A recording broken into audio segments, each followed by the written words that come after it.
Hello everyone, welcome to the Children's Classic Library. Make sure to subscribe and also follow over on Instagram so you can see all my book suggestions and tips and tricks.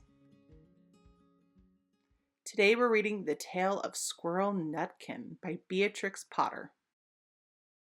This is a tale about a tale that belonged to a little red squirrel, and his name was Nutkin. He had a brother called Twinkleberry and a great many cousins. They lived in a wood at the edge of a lake. In the middle of the lake there is an island covered with trees and nut bushes, and amongst those trees stands a hollow oak tree, which is the house of an owl who is called Old Brown. One autumn, when the nuts were ripe and the leaves on the hazel bushes were golden and green, Nutkin and Twinkleberry and all the other little squirrels came out of the wood and down to the edge of the lake. They made little rafts out of twigs, and they paddled away over the water to Owl Island to gather nuts. Each squirrel had a little sack and a large oar, and spread out his tail for a sail. They also took with them an offering of 3 fat mice as a present for Old Brown, and put them down upon his doorstep. Then Twinkleberry and the other little squirrels each made a low bow and said politely, "Old Mr. Brown, will you favor us with permission to gather nuts upon your island?" But Nutkin was excessively impertinent in his manners. He bobbed up and down like a little red cherry, singing, riddle me, rot-tot-tote, a little wee man in a red, red coat, a staff in his hand and a stone in his throat. If you tell me this riddle, I'll give you a groat. Now this riddle is as old as the hills. Mr. Brown paid no attention whatever to Nutkin. He shut his eyes obstinately and went to sleep. The squirrels filled their little sacks with nuts and sailed away home in the evening.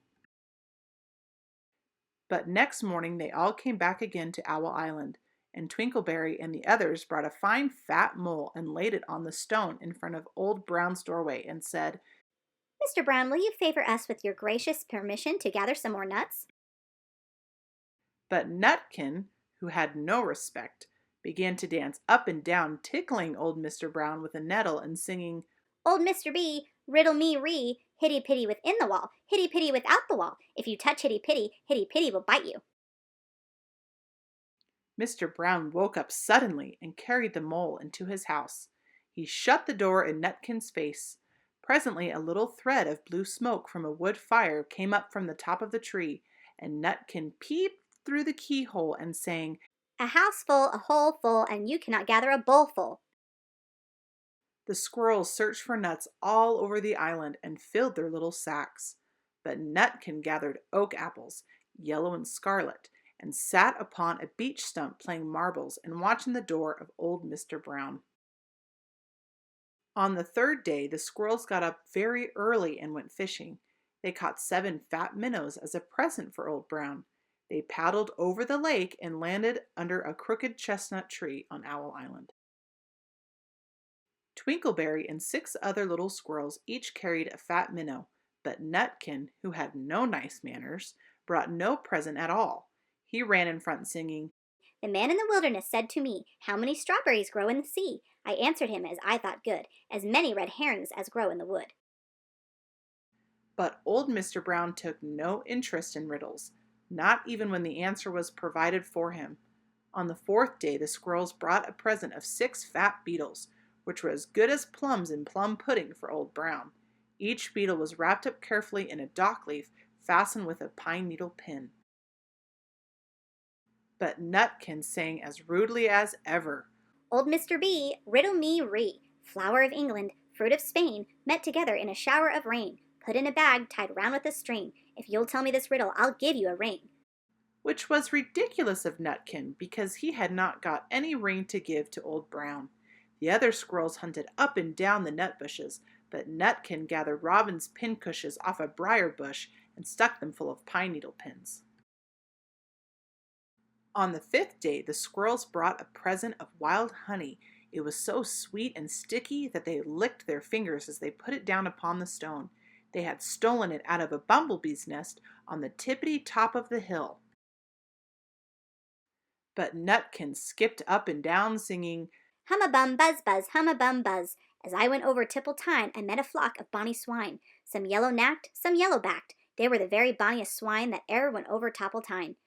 Old Mr. Brown turned up his eyes in disgust at the impertinence of Nutkin, but he ate up the honey.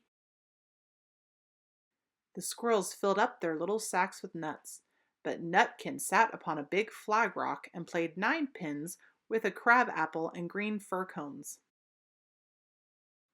On the 6th day, which was Saturday, the squirrels came again for the last time. They brought a new laid egg in a little rush basket as a last parting present for Old Brown, but Nutkin ran in front, laughing and shouting. Humpty Dumpty lies in the beck, with a white counterpane round his neck. 40 doctors and 40 wrights cannot put Humpty Dumpty to rights. Now old Mr. Brown took an interest in eggs. He opened up one eye and shut it again, but still he did not speak. Nutkin became more and more impertinent. Old Mr. B, hickamore, hackamore, on the king's kitchen door. All of the king's horses and all of the king's men couldn't drive hickamore, hackamore off the king's kitchen door. Nutkin began again. Arthur O'Bower has broken his band. He comes roaring up the land. The King of Scots with all his power cannot turn Arthur of the Bower. Nutkin made a whirring noise to sound like the wind, and he took a running jump right onto the head of Old Brown. Then all at once there was a flutterment and a scufflement and a loud squeak. The other squirrels scuttered away into the bushes. When they came back very cautiously, peeping round the tree, there was Old Brown sitting on his doorstep, quite still, with his eyes closed, as if nothing had happened. But Nutkin was in his waistcoat pocket. This looks like the end of the story, but it isn't. Old Brown carried Nutkin into his house and held him up by the tail, intending to skin him. But Nutkin pulled so very hard that his tail broke in two, and he dashed up the staircase and escaped out of the attic window. And to this day, if you meet Nutkin up a tree and ask him a riddle, he will throw sticks at you and stamp his feet and scold and shout, "Cut, cut, cut, cur, cut, cut, cut." The end. Thank you so much for joining me in the Children's Classic Library today. Make sure to check out some of the other uploads, and I will see you in the next story. Bye. Be subscribed.